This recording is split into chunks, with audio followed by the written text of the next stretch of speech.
Good evening दोस्तों आप सभी के लिए। और जैसा कि दोस्तों आप स्क्रीन पर देख रहे हैं कि RRB JE previous year question paper 1 जून 2019 और थर्ड शिफ्ट का दोस्तों आपका पेपर है। और दोस्तों इससे पहले जितनी भी आपकी शिफ्टें थी वो सारी शिफ्टें मैं आपके लिए कंप्लीट करा चुका हूं, जो कि दोस्तों 21 जून से स्टार्ट हुए थे आरआरबी जेई के पेपर। और 21 जून से लेकर और 1 जून 2019 तक की सेकंड शिफ्ट तक के जितने भी सारे प्रश्न आपके बनते हैं वो सारे प्रश्न मैं आपके लिए कंप्लीट करा चुका हूं। तो जिन्होंने दोस्तों वो शिफ्टें नहीं देखी हैं तो आप पीछे जाकर देख सकते हैं। ईएलपी की भी सारी शिफ्टें मैं आपके लिए करा चुका हूं। अगर वो शिफ्टें आपने नहीं देखी हैं तो वो भी आप पीछे जाकर देख सकते हैं। और दोस्तों आप सभी को पता ही है कि आरआरबी एनटीपीसी के जो एग्ज़ाम हैं वो स्टार्ट हो चुके हैं। तो जिन स्टूडेंटों ने अप्लाई नहीं किया है अभी तक वो दोस्तों अप्लाई करें। लेकिन दोस्तों आपसे रिक्वेस्ट है एक कि अगर आप अप्लाई कर रहे हो तो अप्लाई करने से पहले मैंने देखिए दोस्तों इस टॉपिक पर एक वीडियो बनाई हुई है कि प्रीवियस ईयर कट ऑफ क्या थी, किस जोन में कितनी वैकेंसियां हैं, कौन सा प्रीवियस ईयर कट ऑफ के हिसाब से कौन सा सेफ जोन आपका रहने वाला है, कौन सा डेंजर जोन आपका रहने वाला है। और जैसे लेवल 6 की वैकेंसियां हैं, अभी तो ग्रेजुएट लेवल के ही फॉर्म चल रहे हैं, अंडर ग्रेजुएट के तो अभी डेट ही नहीं आई है, ग्रेजुएट लेवल के चल रहे हैं। तो ग्रेजुएट लेवल में जैसे स्टेशन मास्टर हुआ उसकी कट ऑफ क्या गई थी कैटेगरी वाइज और जोन वाइज।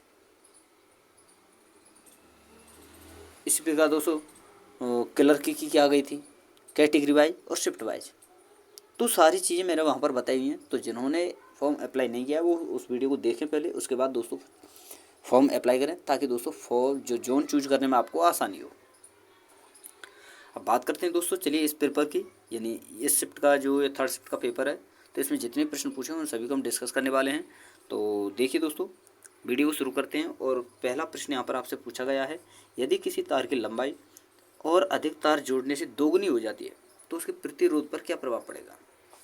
तो देखिए दोस्तों ये जो प्रश्न है ना, इसका एक फॉर्मूला होता है और उस फॉर्मूले के आधार पर दोस्तों 2022 के ग्रुप डी के एग्जाम में जो प्रश्न पूछे गए थे दोस्तों, हर शिफ्ट में एक प्रश्न इस फॉर्मूले से रिलेटेड पूछा गया था। हर शिफ्ट में वो क्वेश्चन आपको मिल जाएगा, खाली प्रश्न का घुमा फिरा के पूछा गया था, बल्कि फॉर्मूला यही था। और इतना इम्पोर्टेंट है दोस्तों ये फार्मूला कि आपसे आने वाले जितने भी एग्जाम उनमें भी दोस्तों इस फार्मूले से रिलेटेड क्वेश्चन अवश्य पूछे जाएंगे।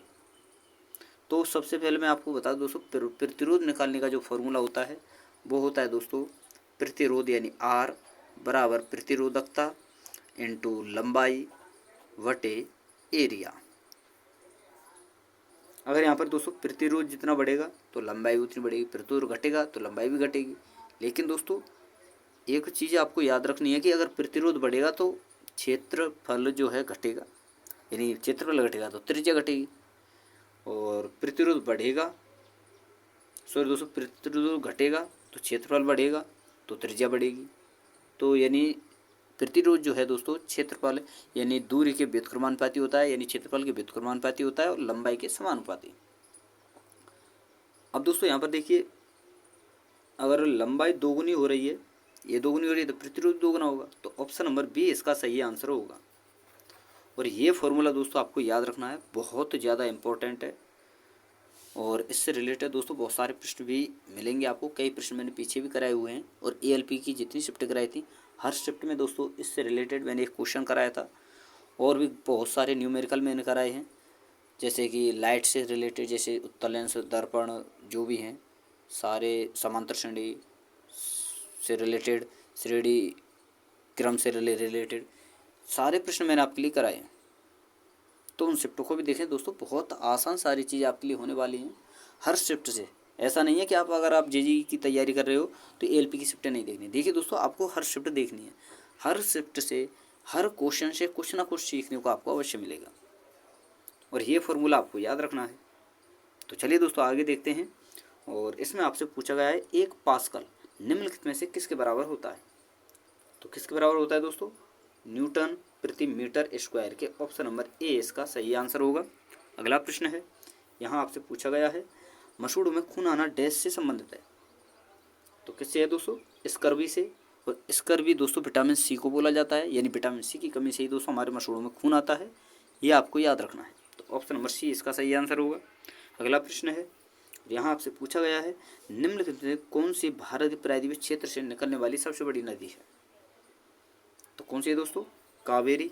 ऑप्शन नंबर डी इसका सही आंसर होगा। अगला प्रश्न है प्रश्न नंबर 6, यहाँ आपसे पूछा गया है विद्युत संचरण के लिए बनने वाले तार के लिए विशेष रूप से उपयोग किए जाने वाले दो पदार्थ कौन से हैं? तो देखिए दोस्तों, आपने कभी लाइट का जो तार है जो कि घरों में बिजली सप्लाई होती है वहाँ पर आपने देखा हो दोस्तों, या तो हम एल्युमिनियम का तार यूज करते हैं या कॉपर का, और यही तार यूज किए जाते हैं। तो क्या होगा आंसर दोस्तों? तावा और एल्युमिनियम। तो ऑप्शन नंबर सी इसका सही आंसर होगा। अगला प्रश्न है प्रश्न नंबर 7, यहाँ आपसे पूछा गया है चमगादड़ अंधेरे में किस प्रकार दिशा का पता लगाते हैं और अपना भोजन खोजते हैं? तो देखिए दोस्तों, चमगादड़ जो है एक पराश्रव्य जो तरंगें होती हैं उन्हें निकालते हैं, जिसके द्वारा दोस्तों दिशा का पता लगाते हैं, और दिशा का पता लगाने के साथ साथ दोस्तों अपना भोजन की भी तलाश करते हैं। तो ऑप्शन नंबर ए इसका सही आंसर होगा, यानी वे उच्च पिच वाली पराश्रव्य चीख निकालते हैं और अपने जो किसी भी बाधा से टकराकर परावर्तित होती हैं। तो ऑप्शन नंबर ए इसका सही आंसर होगा। अगला प्रश्न है, और इसमें आपसे पूछा गया है श्रेणी क्रम में जुड़े प्रतिरोधों का समतुल्य प्रतिरोध और अलग प्रतिरोधों का क्या होता है? तो देखिए दोस्तों, अगर श्रेणी क्रम हो तो हमेशा चाहे कितने प्रतिरोध दिए हों तो उन्हें इस प्रकार जोड़ दिया जाता है, इस प्रकार देखिए दोस्तों जोड़ते चले जाते हैं, और योग जो आता है वही श्रेणी क्रम का समतुल्य प्रतिरोध होता है। एक होता है दोस्तों आपका समांतर क्रम। तो समांतर क्रम में देखिए दोस्तों क्या होता है कि 1/R1 plus 1/R2 plus 1/R3, इस प्रकार दोस्तों जोड़ते चले जाते हैं, और जो योग आता है वह समांतर क्रम का वो है दोस्तों समतुल्य प्रतिरोध होता है। तो इसका आंसर क्या होगा दोस्तों? श्रेणी क्रम में पूछा गया है तो ऑप्शन नंबर सी। अगला है, और आपसे पूछा गया है स्थैतिक घर्षण और सर्पी घर्षण की तुलना करें। तो देखिए दोस्तों, सर्पी घर्षण जो होता है स्थैतिक घर्षण से कम होता है। तो यहाँ पर आप ऑप्शन नंबर ए सही कर सकते हैं, क्योंकि दोस्तों सर्पी घर्षण स्थैतिक घर्षण से थोड़ा कम होता है। तो ऑप्शन नंबर ए आपका सही आंसर होगा। अगला प्रश्न है प्रश्न नंबर 10, और आपसे पूछा गया है एथाइल एल्कोहल का उपयोग डैश के रूप में किया जाता है। तो देखिए दोस्तों, एथाइल जो एल्कोहल है इसका उपयोग दोस्तों ब्लैक के रूप में भी किया जाता है, स्पिरिट लैंप में ईंधन के रूप में भी किया जाता है, एल्कोहल में भी किया जाता है। तो ऑप्शन नंबर बी इसका सही आंसर होगा। अगला प्रश्न है प्रश्न नंबर 11, और आपसे पूछा गया है पौधे डैश के माध्यम से श्वसन करते हैं। तो देखिए दोस्तों, पौधे जो हैं रंध्रों के माध्यम से श्वसन करते हैं। ये सबसे महत्वपूर्ण भूमिका दोस्तों जो है, देखिए प्रकाश संश्लेषण के द्वारा ये श्वसन करते हैं, और प्रकाश संश्लेषण होता है दोस्तों पत्तियों के द्वारा, ये या फिर दोस्तों हरी जो टहनियाँ होती है उनके द्वारा, और पत्तियों में पाए जाते हैं दोस्तों रंध्र, और रंध्र जो हैं दोस्तों वही श्वसन करते हैं, वही हमारे लिए वातावरण ऑक्सीजन छोड़ते हैं, कार्बन डाइऑक्साइड ग्रहण करते हैं। अब बात आती है दोस्तों कि रंध्र जो हैं जैसे कि दिन के समय बंद होते हैं, रात के समय खुलते हैं, सॉरी दोस्तों रात के समय बंद होते हैं, दिन के समय खुलते हैं। तो खुलने और बंद होने का सिस्टम क्या है? तो देखिए दोस्तों, इन्हें जो निर्धारित करते हैं वो करते हैं आपके सोडियम और पोटेशियम। यही दोस्तों जो है रंध्र जो होते हैं ना वृक्षों की पत्तियों में, उन्हें खोलने और बंद करने का काम करते हैं। तो ये प्रश्न बहुत ज़्यादा पूछा जाता है, ये भी आपको याद रखना है। हालांकि ऑप्शन नंबर डी इसका सही आंसर होगा। अगला प्रश्न है प्रश्न नंबर 12, और आपसे पूछा गया भारत में सार्वभौमिक टीकाकरण कार्यक्रम सब कब शुरू किया गया था? तो कब किया गया दोस्तों? 1985 में। ऑप्शन नंबर बी इसका सही आंसर होगा। अगला प्रश्न है प्रश्न नंबर 13, आर्सेनिक सल्फाइड सॉल्ट एक डैश का उदाहरण है। तो किसका है दोस्तों? कोलाइड का। ऑप्शन नंबर डी इसका सही आंसर होगा। अगला प्रश्न है प्रश्न नंबर 13 सॉरी दोस्तों 14, और यहाँ पर आपसे पूछा गया अम्ल स्राव डैश की विशेषता है। तो अम्ल स्राव जो है दोस्तों आमाशय की विशेषता है, और आमाशय में दोस्तों हमारे HCl अम्ल पाया जाता है, हाइड्रोक्लोरिक अम्ल, और जो कि दोस्तों हमारे पेट में जो है आमाशय में सूक्ष्म जीवों को नष्ट करने का कार्य करता है। तो ऑप्शन नंबर बी आपका सही आंसर होगा। अगला प्रश्न है प्रश्न नंबर 15, सेवरॉय हिल्स भारत के निम्नलिखित किस राज्य में स्थित है? तो किस में है दोस्तों? तमिलनाडु में। ऑप्शन नंबर सी इसका सही आंसर होगा। अगला प्रश्न है प्रश्न नंबर 16, बाह्य कर्ण किसे कहते हैं? तो बाह्य कर्ण दोस्तों कहते हैं कर्णपाली को। ऑप्शन नंबर डी इसका सही आंसर होगा। अगला प्रश्न है प्रश्न नंबर 17 और आपसे पूछा गया है चेकमेट शब्द इनमें से किस खेल से संबंधित है? तो देखिए दोस्तों, चेकमेट जो है दोस्तों आपका शतरंज से संबंधित है। और ये खेल शब्द, खेल से रिलेटेड ये शब्द होते हैं, ट्रॉफियाँ होती हैं, ये सारी चीज़ें दोस्तों मैंने पीछे कराई हुई हैं। आप दोस्तों चैनल पर सर्च कर सकते हैं, बाकायदा मैंने प्लेलिस्ट भी बनाई हुई है, वहाँ पर भी आप देख सकते हैं। और सारी चीज़ें आप अच्छी तरह से कंप्लीट भी कर सकते हैं। सारी चीज़ें मैंने कंप्लीट कराई हुई हैं दोस्तों। तो ये सारी चीज़ें आपको कंप्लीट करनी है और ये खाली ये खेलों से रिलेटेड ये सारी चीज़ें आपको याद रखनी है। तो ऑप्शन नंबर बी इसका सही आंसर होगा। अगला प्रश्न है प्रश्न नंबर 18 और आपसे पूछा गया है फुलकारी भारत की किस राज्य की प्रसिद्ध कढ़ाई है? तो फुलकारी जो है दोस्तों पंजाब की कढ़ाई है। ऑप्शन नंबर सी इसका सही आंसर होगा।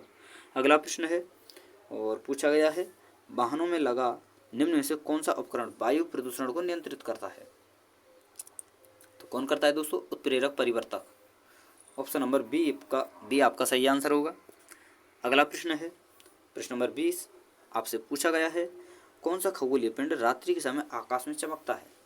देखिए तावा चांद तो एक तारा है दोस्तों और तारा एक खगोलीय पिंड है। तो ऑप्शन नंबर बी आपका सही आंसर होगा। मंगल आपका ग्रह है, बृहस्पति आपका ग्रह है, चांद उपग्रह है, तारा एक खगोलीय पिंड है दोस्तों। तो यही आपका चमकता है। ऑप्शन नंबर बी आपका सही आंसर होगा। अगला प्रश्न है प्रश्न नंबर 21। यहाँ पर आपसे पूछा गया है कि मानव शरीर का सामान्य ताप क्या है? तो क्या है दोस्तों? 98.6 degree Fahrenheit. Option number C आपका सही आंसर होगा। अगला प्रश्न है और आपसे पूछा गया है कि मानव शरीर का सामान्य ताप क्या है? दोस्तों डबल टाइप हो चुका है, सॉरी। अगला देखते हैं, चलिए। जब सांद्र सल्फ्यूरिक अम्ल की कुछ बूंदों की उपस्थिति में गर्म करने पर एथेनॉइक अम्ल के साथ अभिक्रिया करता है तो क्या बनता है? तो देखिए दोस्तों, सल्फ्यूरिक अम्ल की उपस्थिति में जब एथेनॉल को गर्म किया जाता है और इसकी क्रिया जब दोस्तों एथेनॉइक अम्ल से कराई जाती है तो दोस्तों बनता क्या है? एस्टर। तो ऑप्शन नंबर डी आपका सही आंसर होगा। और दोस्तों आपसे रिक्वेस्ट है, प्लीज़ प्लीज़ प्लीज़ अगर वीडियो आपको पसंद आ रही हो तो वीडियो को लाइक कर देना, शेयर कर देना। और जिन्होंने चैनल को सब्सक्राइब नहीं किया वो चैनल को सब्सक्राइब कर देना। क्योंकि दोस्तों देखिए एक वीडियो को बनाने में कम से कम दोस्तों 3 से 4 घंटे लगते हैं।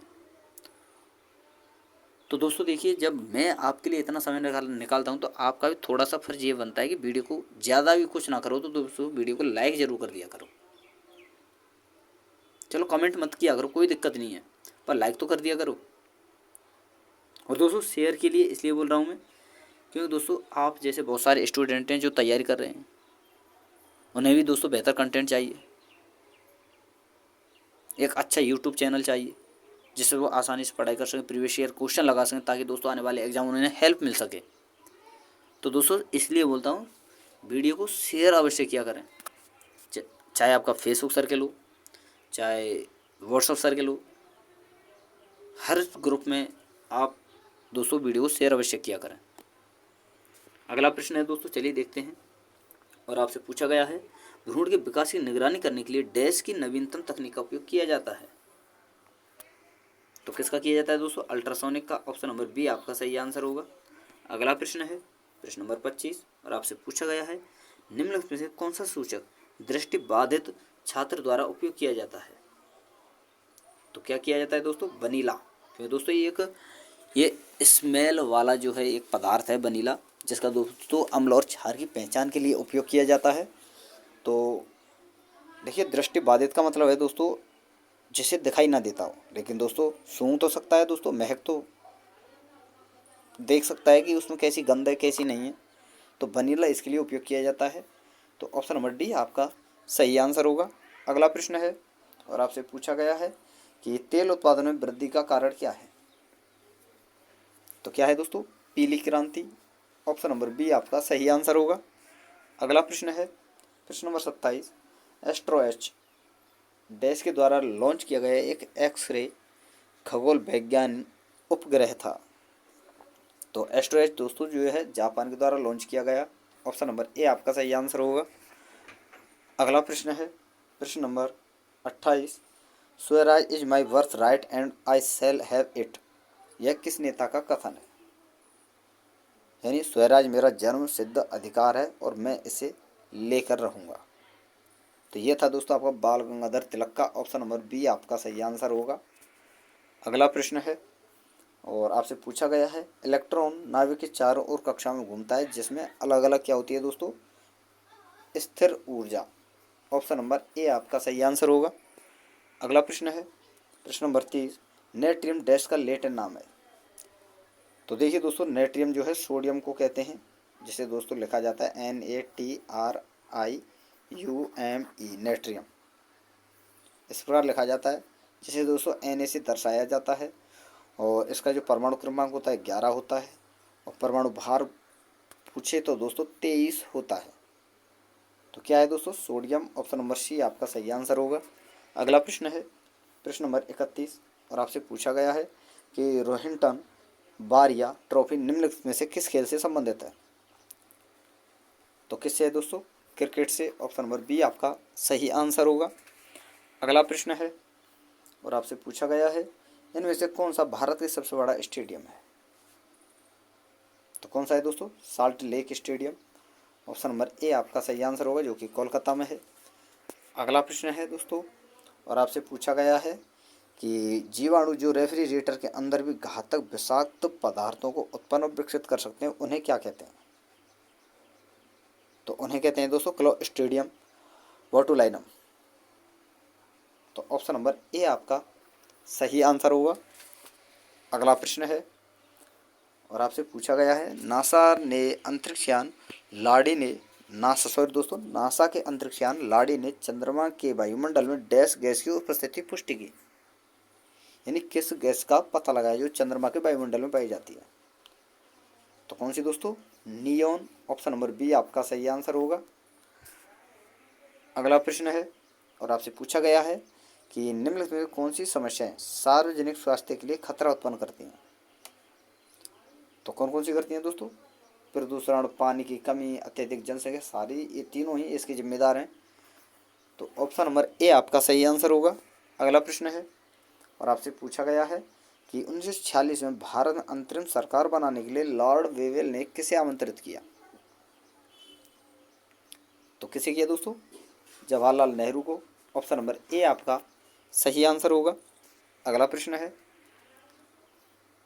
और आपसे पूछा गया है, ऑप्टिशियन प्लस 2.5D क्षमता वाले निवारक लेंस का सुझाव देता है, इसका अर्थ क्या है? तो देखिए दोस्तों, अगर प्लस आ जाए कभी भी तो ये उत्तल लेंस को दर्शाता है और माइनस आ जाए तो अवतल लेंस को। ये तो आपको फिक्स रखना है। अब बात हुई दोस्तों कि इसका अर्थ क्या है, तो 2.5 जो है दोस्तों, इसे दो भागों में हम डिवाइड करते हैं, एक तो 2 में, एक 0.5 में, एक तो 2 में, एक 0.5 में। और ये दोनों ही दोस्तों ये क्षमताएं इसकी दर्शाते हैं। तो ऑप्शन नंबर सी आपका सही आंसर होगा, ये आपको याद रखना है।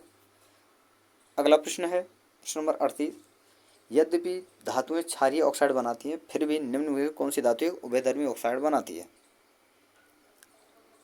तो कौन सी दोस्तों? एल्युमिनियम। ऑप्शन नंबर ए आपका सही आंसर होगा। अगला प्रश्न है प्रश्न नंबर 39 और आपसे पूछा गया है कि देश के निम्नलिखित में से किस उच्च न्यायालय का क्षेत्राधिकार सबसे बड़ा है? तो किसका है दोस्तों? गुवाहाटी का। ऑप्शन नंबर ए आपका सही आंसर होगा।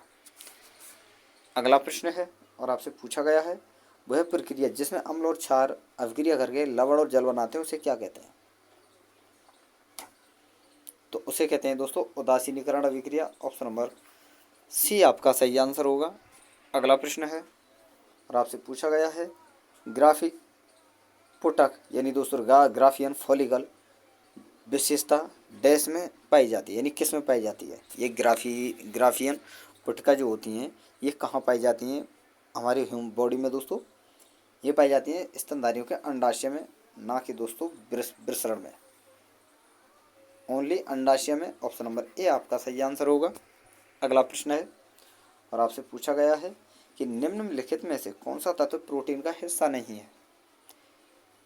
देखिए दोस्तों, कार्बन जो होता है प्रोटीन पाया जाता है, इसका उपयोग किया जाता है, प्रोटीन का ही एक हिस्सा है दोस्तों।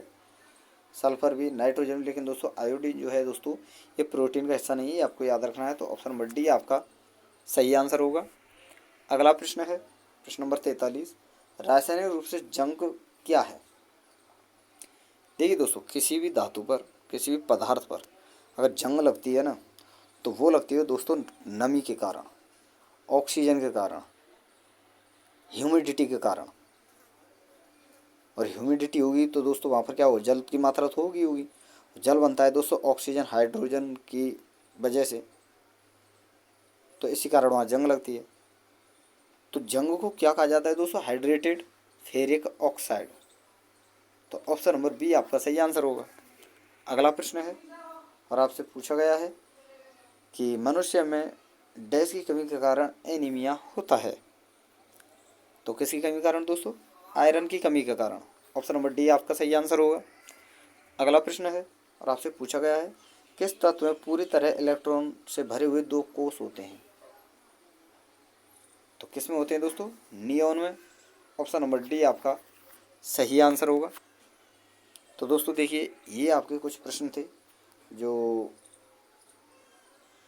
RRB JEE की 1 जून 2019 की थर्ड शिफ्ट में कुछ प्रश्न पूछे गए थे जो मैंने आपके लिए बताए। तो दोस्तों वीडियो अगर आपको अच्छी लगी हो तो वीडियो को लाइक कर देना, शेयर कर देना, चैनल को सब्सक्राइब नहीं किया है तो चैनल को सब्सक्राइब कर देना, ताकि दोस्तों मेरी आने वाली हर वीडियो का नोटिफिकेशन सबसे पहले दोस्तों आपके पास पहुँच सके। तो थैंक यू दोस्तों, धन्यवाद। फिर मिलते हैं नई वीडियो के साथ।